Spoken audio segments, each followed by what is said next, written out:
السلام علیکم ورحمۃ اللہ وبرکاتہ۔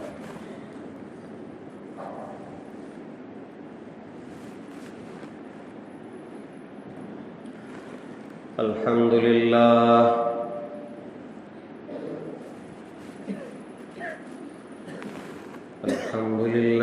نحمده ونستعینه ونستغفره ونؤمن به ونتوکل علیہ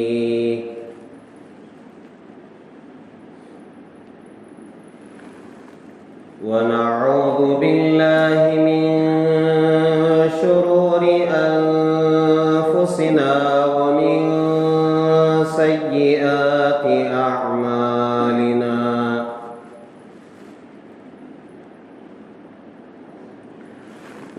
ونعوذ باللہ من شرور انفسنا ومن سیئات اعمالنا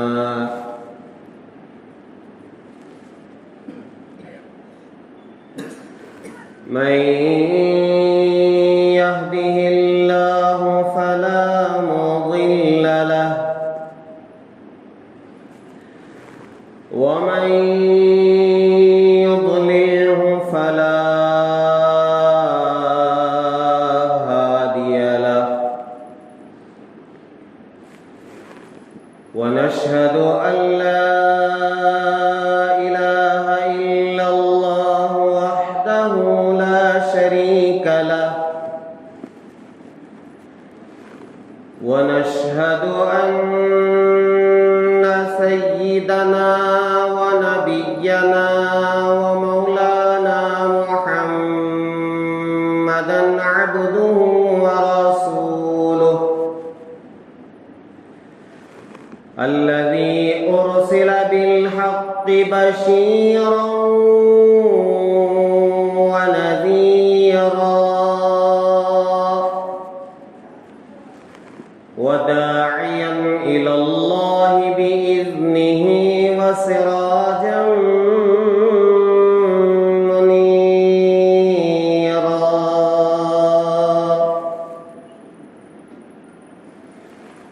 أما بعد فقد قال الله تبارك وتعالى في القرآن المجيد: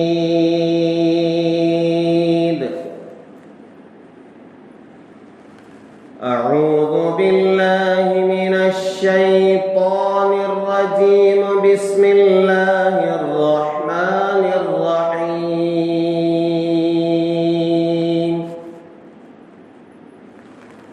ومن أحسن قولا ممن دعا إلى الله وعمل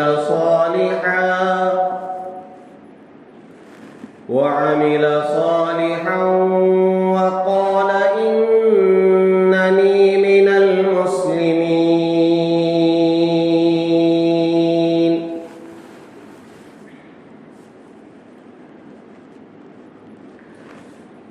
آمنت بالله صدق الله العظيم وصدق رسوله النبي الكريم ونحن على ذلك لمن الشاهدين والشاكرين والحمد للہ رب العالمین. بزرگان محترم، آج 26 جنوری ہے، جسے اردو میں یوم جمہوریہ کہا جاتا ہے اور انگریزی میں ریپبلک ڈے کہا جاتا ہے. اس عنوان پر انشاءاللہ آج بعد نماز مغرب اسی ڈڈبالا پور کی جامع مسجد کمار پیٹ محلے میں جمعیت العلماء کی نگرانی میں، ان کی سرپرستی میں انشاءاللہ مستقل خطابات ہوں گے. اس لیے میں اس عنوان کو ارادتاً چھوڑتا ہوں کسی مصلحت کے تحت، اور آج اس عنوان پر میری بات ہوگی۔ اللہ تعالیٰ نے یہ بات ذہن میں ڈالی کہ گزشتہ جمعہ اللہ تعالیٰ کے گھر کی بات آئی تھی، مسجد کی بات آئی تھی، بیت اللہ کی بات آئی تھی۔ بیت اللہ کا مطلب ہوتا ہے اللہ کا گھر، اس کے ادب و احترام کی بات آئی تھی۔ تو اللہ نے ذہن میں یہ بات ڈالی، اس اللہ کے گھر میں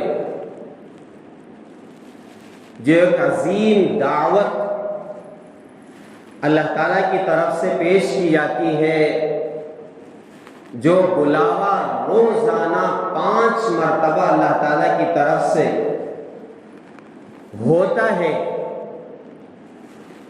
جسے ہم اذان کہتے ہیں، اور اس اذان کے کلمات پڑھنے والے کو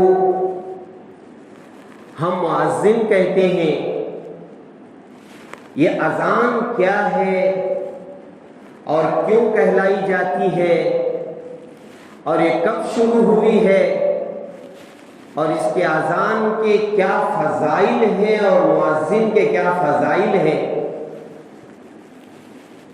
اگر میرا اور آپ کے سامنے یہ چیز سامنے آ جائے تو جو مہینہ کے رجب المرجب شروع ہو گیا ہے، جس کے بعد ماہ شعبان آئے گا، اور پھر اس کے بعد جو نیکیوں کا موسم رمضان المبارک آنے والا ہے، تو اگر ابھی سے اس مسجد اور اس مسجد میں دعوت دینے والی چیز اذان اور اذان کے فضائل، اور پھر جس چیز کے لیے دعوت دی جاتی ہے یعنی نماز، اگر اس کا استحضار ہو جائے، ہمارے ذہنوں میں رہ جائے، تو پھر رمضان تک پہنچتے پہنچتے انشاءاللہ ہم پکے نمازی بن جائیں گے، اور پھر رمضان المبارک میں نیکیوں کا لوٹنا ہمارے لیے آسان ہو جائے گا۔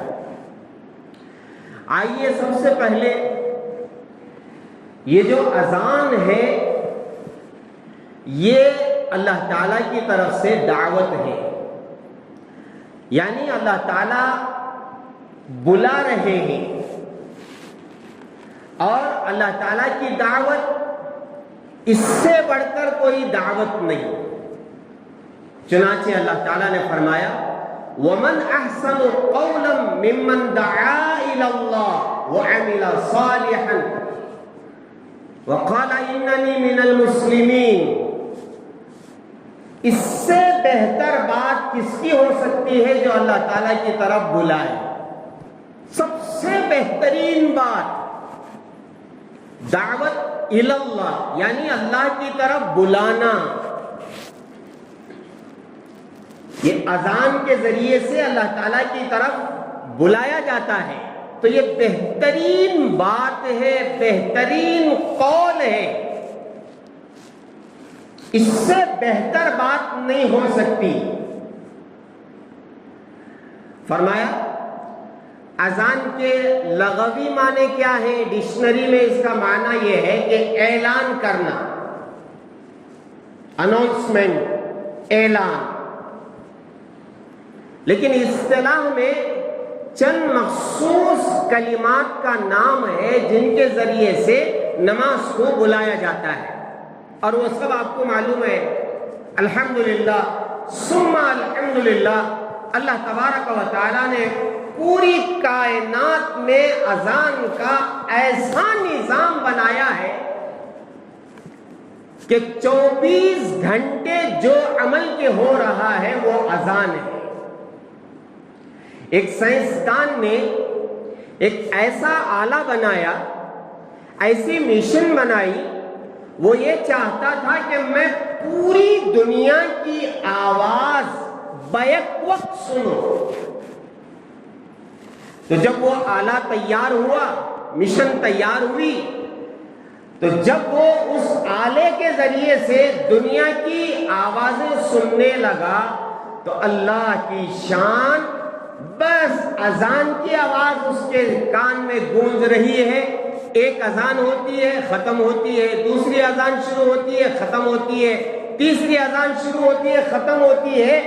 24 گھنٹے اللہ تعالیٰ نے جو نظام اذان کا دنیا میں بنا رکھا ہے، اس سائنسدان نے اپنے کانوں سے سن لیا اور اقرار کر لیا کہ اللہ تعالیٰ کا نام دنیا میں، آسمان کے نیچے، زمین کے اوپر ہمیشہ بلند ہو رہا ہے۔ اذان کیسے شروع ہوئی؟ اس کی ابتدا کیسے ہوئی؟ شروع میں، ابتدا میں صحابہ کم تھے، جماعت کی نماز کے لیے صحابہ کو بلانا مشکل نہیں تھا، ایک وقت طے کر لیا اس وقت میں آ جائیں گے، آ جاتے تھے۔ لیکن جب صحابہ زیادہ ہو گئے، دور دور تک صحابہ پہنچ گئے، تو اب ضرورت پیش آئی کہ جماعت کی نماز کے لیے لوگوں کو بیک وقت اکٹھا کیا جائے، جمع کیا جائے۔ تو اس کے لیے کیا کرنا ہے؟ رحمت دو عالم صلی اللہ علیہ وسلم کی عادت شریفہ اور سنت، بلکہ اللہ تعالیٰ کا حکم، وَشَاوِرْهُمْ فِي الْأَمْرِ، اللہ تعالیٰ نے حکم دے رکھا تھا، نبی جی آپ ان صحابہ کے ساتھ اپنے کاموں میں مشورہ کیجئے، ڈسکس کیجئے۔ تو علماء نے فرمایا کہ مشورہ کرنا یہ اللہ کا حکم ہے اور رحمت دو عالم صلی اللہ علیہ وسلم کی عظیم سنت ہے۔ الحمدللہ یہ جو جماعتوں کی چلت پھرت ہے، اس میں مشورے کی بڑی اہمیت ہے۔ کوئی کام مشورے کے بغیر نہیں ہوتا ہے۔ ایک نظام کے تحت یہ کام چل رہا ہے تو باقاعدہ طور پر صبح سے لے کر شام تک کیا کام کس وقت ہوگا، کون کرے گا، یہ ساری باتیں مشورے میں طے کی جاتی ہیں۔ اور مشورے میں میرے عزیزوں بہت سارے آداب ہیں، بہت سارے آداب۔ مشورہ کرنا اللہ کا حکم ہے، مشورہ کرنا نبی کی سنت ہے۔ مشورے سے پہلے کوئی مشورہ نہیں ہونا چاہیے، مشورے کے بعد کوئی مشورہ نہیں ہونا چاہیے۔ مشورے سے پہلے مشورہ کرنا سازش ہے، اور مشورے کے بعد مشورہ کرنا بغاوت ہے۔ اور مشورہ جب شروع کرے تو داہنی طرف سے شروع کرے اور سب کے سب اللہ کی طرف متوجہ ہو کر مشورہ دے۔ کوئی ساتھی دوسری ساتھی کے مشورے کو، اس کی بات کو نہ کاٹے، ان کی دل آزاری نہ کرے، دل نہ توڑے، اور اپنے رائے پر مصر نہ ہو کہ میری بات ہی چلنا چاہیے مشورے میں، کسی اور کی بات طے نہیں ہونا چاہیے۔ یہ سارے مشورے کے آداب ہیں۔ اللہ نے فرمایا فَإِذَا عَزَمْتَ فَتَوَكَّلْ عَلَى اللَّهِ، جب مشورہ کریں اور مشورے میں کوئی چیز طے ہو جائے۔ دیکھو میرے عزیزو، آج یہ مشورے کی سنت سمجھے کہ صرف دعوت و تبلیغ کے حد تک رہ گئی ہے، گھر میں کوئی مشورہ نہیں ہوتا ہے۔ ہاں بعضوں کے گھروں میں ہوتا ہے، جن کے گھروں میں ہوتا ہے الحمدللہ وہاں خیر ہی خیر ہے۔ لوگ کہتے ہیں کام پلاننگ سے کرنا چاہیے، ہم کہتے ہیں وہ مشورے سے کرنا چاہیے، بس فرق اتنا ہی ہے۔ آپ کہتے ہیں پلاننگ سے کرنا چاہیے، اور پلاننگ کیا ہے میرا عزیزو؟ وہی مشورہ ہے۔ اردو میں ہم اس کو مشورہ کہتے ہیں۔ یہ اللہ کا حکم سمجھ کے کرے اور نبی کی سنت سمجھ کے کرے، دیکھیں اس کے بعد کیسے منظم طریقے سے کام مکمل ہوتے ہیں۔ مشورے کے بغیر کام شروع ہوتا ہے، اس کے بعد جو الٹ پلٹ ہوتی ہے، بھاگ دوڑ ہوتی ہے، وقت پر کوئی کام نہیں ہوتا، پریشانی آتی ہے۔ اس لیے رحمت دو عالم صلی اللہ علیہ وسلم سے اللہ تعالیٰ نے فرمایا وَشَاوِرْهُمْ فِي الْأَمْرِ، پھر اس کے بعد فَإِذَا عَزَمْتَ فَتَوَكَّلْ عَلَى اللَّهِ، مشورہ کرو اپنے صحابہ سے، جو چیز طے ہو جائے اس کے بعد اللہ کی ذات پر بھروسہ کر کے اس پر عمل شروع کرو۔ صحابہ کو جمع کیا رحمت دو عالم صلی اللہ علیہ وسلم نے کہ دیکھو اذان یعنی نماز کے لیے صحابہ کو بیک وقت جمع کرنا ہے تو اس کے لیے کیا کرنا ہے؟ تو صحابہ نے مشورہ دیا، اور دیکھو مشورے سے پہلے دعا ہے، اس کو پڑھ لینا چاہیے۔ اللہم الہمنا مراشد امورنا واعذنا من شرور انفسنا ومن سیئات اعمالنا، یا اللہ جو چیز خیر ہے وہ ہمارے ذہنوں میں ڈالیے اور ہمارے نفس کے شر سے بچائیے۔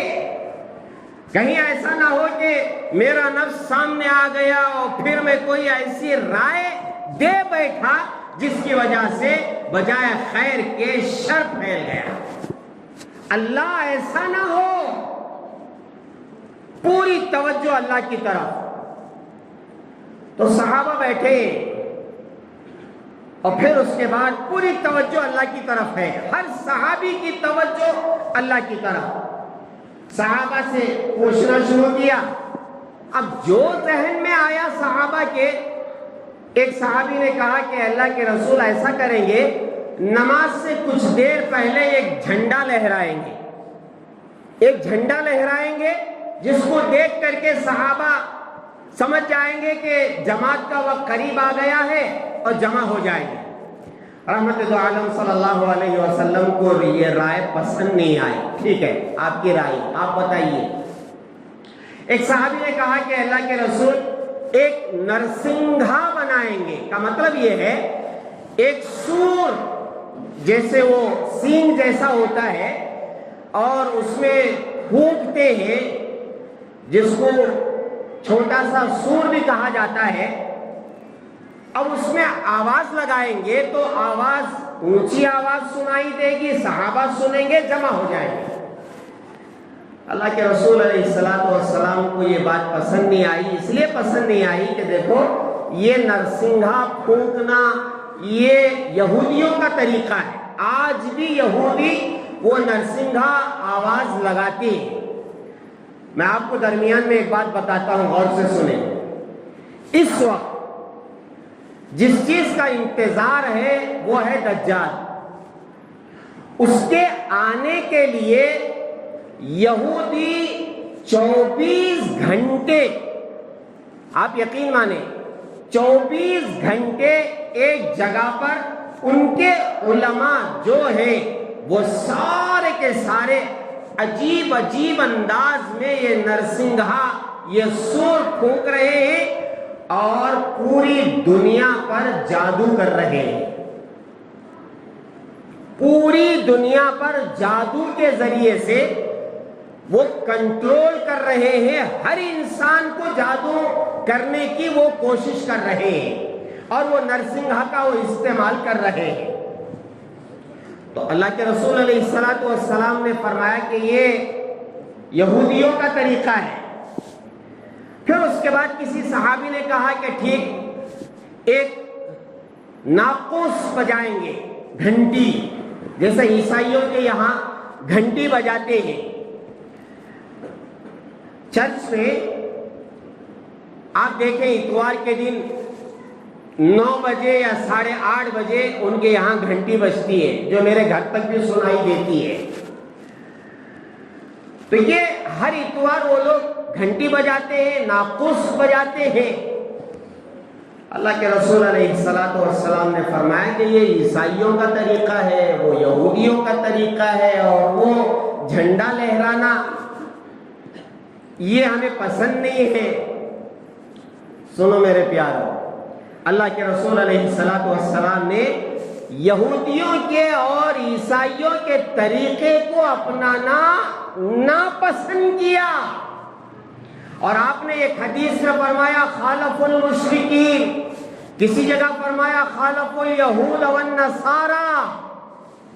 اے میرے صحابہ، اے لوگوں، مشرکین کی مخالفت کرو، ان کے قدم بقدم نہ چلو۔ وہ لوگ داڑھیاں کٹ کرتے ہیں، تم داڑھیاں بڑھاؤ۔ وہ مونچھیں بڑھاتے ہیں، تم مونچھیں کم کرو۔ ان کی مخالفت میں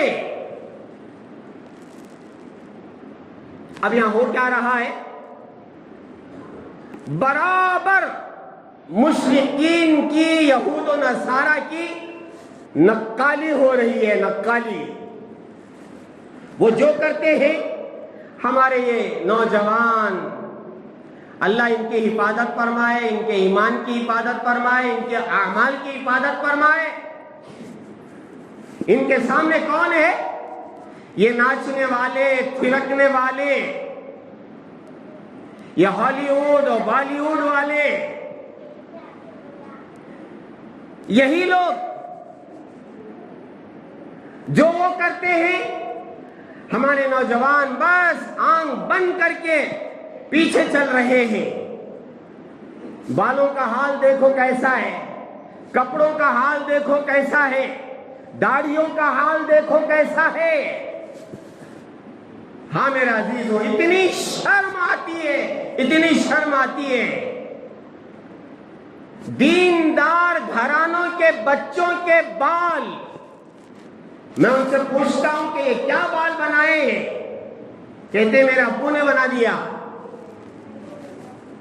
کہ معلوم نہیں ہے ابو کو ایسے بال نہیں رکھنا ہے، چند بال چھوٹے ہوں، چند بال بڑے ہوں۔ اللہ کے رسول علیہ السلام نے قزع سے منع فرمایا، قاف زا عین، قزع سے منع فرمایا۔ صحابہ نے پوچھا ہے اے اللہ کے رسول یہ قزع کیا ہے؟ فرمایا چند بالوں کو چھوٹا رکھنا، چند بالوں کو بڑا رکھنا۔ دیکھو بال رکھنے کے بھی طریقے، کتنا پیارا اسلام ہے ہمارا۔ بال رکھنے کے بھی طریقے، مانگ نکالو تو درمیانی مانگ نکالو، بال رکھو تو 3 طریقے کے رکھو۔ فرمایا بیٹا میں کم کر لیتا، میری آواز ہی تو ایسی کیا بھی کرنے ہوتا ہے، میں ذرا کم کر لیتا۔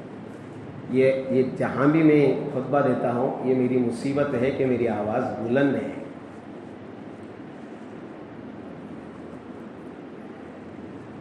بال کیسے رکھیں گے؟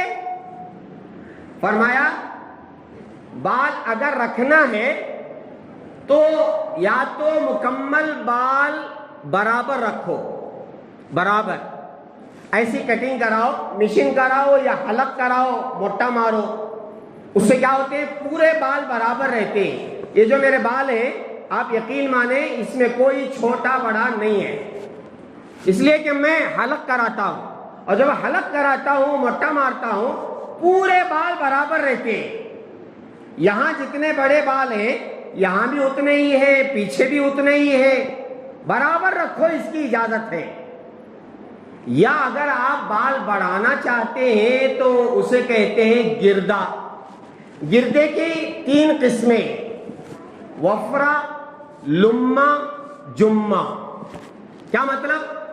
بال یہاں سے شروع ہوئے، بڑھتے بڑھتے بڑھتے بڑھتے پورے بال یہاں کو لا کر آدھے کان تک ختم ہو گئے۔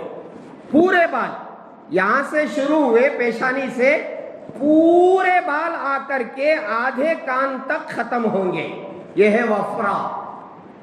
اور بعض لوگوں کو بال اور نیچے ہوتے ہیں، سر کے بال، ان کے لیے حکم یہ ہے کہ پورے کان تک، یہ جو لولکی ہے یہاں تک رکھو، پورے بال بڑھاتے بڑھاتے بڑھاتے پورے یہاں لولکی تک لا کر کے کٹ کرو، یہ ہوگا لمہ۔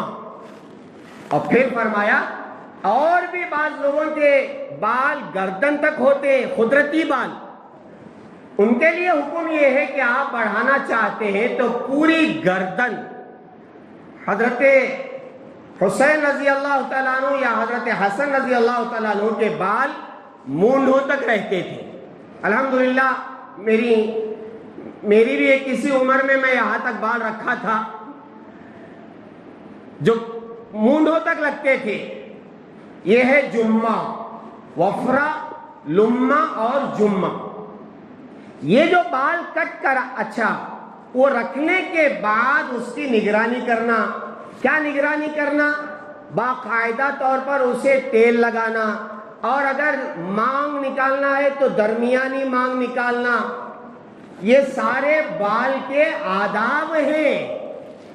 لیکن یہ جو طریقہ میرے پیارو بغیر گناہ کیے گناہ میں مبتلا ہو، نماز پڑھ رہے ہیں گناہ کر رہے ہیں، حج کو جا رہے ہیں گناہ کر رہے ہیں، روزہ رکھے ہیں گناہ میں ہیں، سو رہے ہیں تو بھی گناہ میں ہیں۔ یہ جو بال کچھ بڑے کچھ چھوٹے رکھے ہوئے ہیں یہ ہمیشہ کا گناہ ہے۔ جیسے ٹخنوں کے نیچے اگر آپ ازار لٹکا رہے ہیں وہ ایسا گناہ ہے جسے گناہ بے لذت کہا جاتا ہے۔ آدمی شراب پیتا ہے تو کچھ مزہ آتا ہے، زنا کرتا ہے تو کچھ مزہ آتا ہے، لیکن یہ کون سا گناہ ہے جس میں مزہ بھی نہیں ہے، الٹا گناہ ہے بے لذت۔ اور وہ انسان ہمیشہ گناہ میں ہے جو اپنا پائجامہ یا ازار ٹخنوں سے نیچے لٹکا رہا ہے۔ ویسے ہی یہ جو بال ہے میرے پیارو، میں بہت اندر دل سے کہتا ہوں، اس سے کچھ بھی لینا دینا نہیں ہے۔ یہاں سے مکمل طور پر بال نکال دینا اور اوپر بال رکھ لینا، میرے عزیزوں، میرے پیاروں، میرے نوجوانوں، یہ اسلام کا طریقہ نہیں ہے۔ خالف المشرکین، مشرکین کی مخالفت کرو، ان کے ہاں میں ہاں نہ ملاؤ۔ جو شخص جن کے راستے پر چلتا، اللہ کے رسول علیہ السلام نے فرمایا قیامت کے دن انہی کے ساتھ اٹھایا جائے گا۔ من تشبہ بقوم فہو منہم، جو جس قوم کی مشابہت اختیار کرتا ہے وہ قیامت کے دن انہی کے ساتھ اٹھایا جائے گا۔ مشرکین کی مخالفت کرو گے، مشرکین کے ساتھ اٹھائے جاؤ گے، یہودیوں کی موافقت کرو گے، انہی کے ساتھ اٹھائے جاؤ گے، نصارہ کی موافقت کرو گے، ان کے قدم با قدم مل کر کے چلو گے، انہی کے ساتھ اٹھائے جاؤ گے۔ پھر دنیا میں آنے کا مقصد کیا رہا؟ نماز کا مطلب کیا رہا؟ روزے کا مطلب کیا رہا؟ اذان کا مطلب کیا رہا؟ تلاوت کا مطلب کیا رہا؟ ذکر و اذکار کا مطلب کیا رہا؟ بڑوں کا ادب و احترام کا مطلب کیا رہا؟ جب قیامت کے دن غیروں کے ساتھ اٹھائے جائیں گے اور کھینچ کر کے پکڑ کر کے بالوں کے سر کے بال پکڑ کر کے کھینچ کر کے اگر جہنم میں ڈال دیے گئے تو پھر آنے کا مقصد کیا رہا؟ زندگی ایک مرتبہ ملتی ہے۔ تو اللہ کے رسول علیہ السلام نے فرمایا نہیں، نہ ناقوس بجائیں گے، نہ نرسنگھا بجائیں گے، پھونکیں گے اور نہ جھنڈا لہرائیں گے۔ بات طے نہیں ہوئی، مشورہ ختم ہو گیا۔ صحابہ اسی فکر میں تھے۔ ایک صحابی رضی اللہ تعالیٰ عنہ، حضرت عبداللہ بن زید رضی اللہ تعالیٰ عنہ کے خواب میں یہ اذان کے الفاظ کسی فرشتے نے سکھائے۔ ویسے پورے صحابہ فکر مند تھے، میرے ذہن میں جو بات آتی ہے وہ یہی ہے، پورے صحابہ فکر مند تھے۔ اللہ کے رسول علیہ السلام سے لے کر جتنے صحابہ تھے سب فکر مند، لیکن جسے اللہ دکھلانا چاہتے ہیں دکھلا دیتے ہیں۔ صبح ہوئی، دوڑے دوڑے آئے اللہ کے رسول علیہ السلام کی خدمت میں اور عرض کیا کہ اللہ کے رسول، ایک فرشتے نے یہ الفاظ مجھے سکھائے۔ اسی وقت حضرت عمر بن خطاب رضی اللہ تعالیٰ عنہ نے بھی خواب میں دیکھا تھا، ان کو بھی ایک فرشتے نے یہ الفاظ سکھائے تھے، لیکن پہل کی حضرت عبداللہ ابن زید رضی اللہ تعالیٰ عنہ. پوچھا کیا ہے؟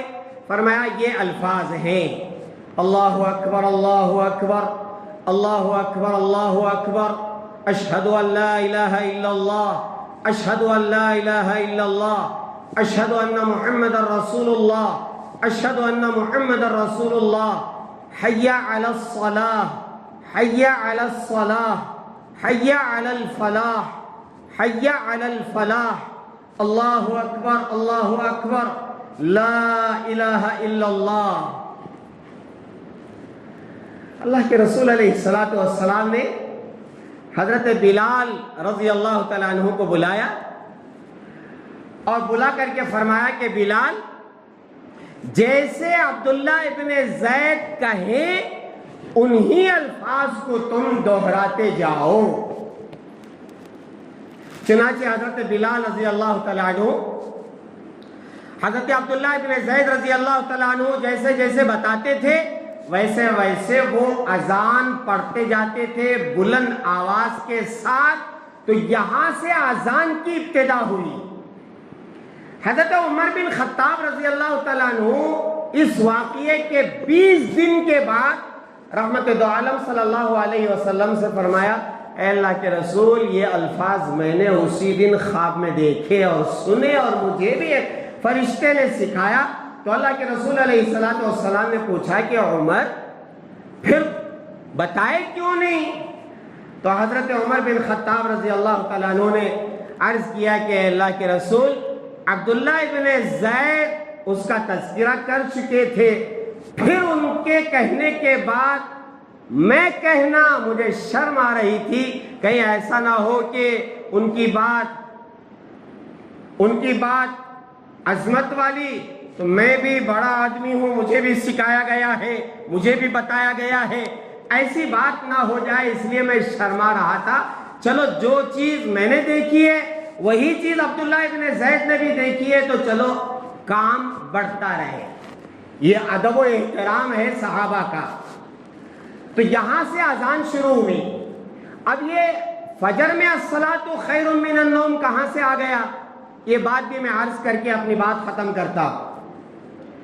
ایک مرتبہ حضرت بلال رضی اللہ تعالیٰ عنہ فجر کی نماز میں اذان دینے کے بعد اٹھانے کے لیے، جگانے کے لیے اللہ کے رسول علیہ السلام کی خدمت میں یا صحابہ کی خدمت میں جا کر کے آواز لگا رہے تھے: الصلاۃ خیر من النوم، الصلاۃ خیر من النوم، اٹھو اٹھو اٹھو، اذان ہو گئی ہے، نماز نیند سے بہتر ہے. تو اللہ کے رسول علیہ السلام نے جب سنا بلال تو اتنا اچھا جملہ کہہ رہے ہیں، الصلاۃ خیر من النوم، نماز نیند سے بہتر ہے، تو اللہ کے رسول علیہ السلام نے فرمایا کہ بلال اس جملے کو تم اذان میں کہنا. چنانچہ فجر کی نماز میں اس جملے کو زیادہ کر لیا جاتا ہے، الصلاۃ خیر من النوم. تو یہ پوری اذان اس طرح شروع ہوئی. اب اللہ کے رسول علیہ السلام کے جو مؤذنین تھے ان میں 4 مؤذنین تھے. ایک حضرت بلال رضی اللہ تعالیٰ عنہ، دوسرے حضرت ابو محذورہ، ایک صحابی ہے ابو محذورہ، اور تیسرے ہیں سعد بن قرظ، قاف را ظا طا ظا، سعد بن قرظ، اور چوتھے ہیں عمر بن ام مکتوم. یہ 4 صحابہ ہیں جو اذان پڑھا کرتے تھے. اور اس کے بڑے فضائل ہیں اور اس کا عجیب و غریب ایک واقعہ ہے. اگر زندگی باقی رہی تو انشاءاللہ آئندہ جمعہ عرض کروں گا. مؤذنین کے بڑے فضائل ہیں اور اس میں جو اللہ اکبر کے شروع کے 4 جملے ہیں وہ کیوں کہلائے گئے ہیں کہ اللہ اکبر اللہ اکبر اللہ اکبر اللہ اکبر 4 مرتبہ.